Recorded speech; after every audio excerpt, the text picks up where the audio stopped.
মানুষ আমাদের পক্ষে, ভোটাররা আমাদের পক্ষে, ধানের শীষের পক্ষে।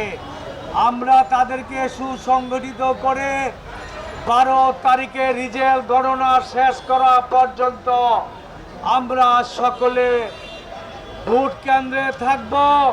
সকালবেলা ভোট নিজেরটা দিব, তারপর এলাকায় যাব, আত্মীয় স্বজন মহল্লাবাসী বন্ধু বান্ধবদের ভোট কেন্দ্রে আনবো।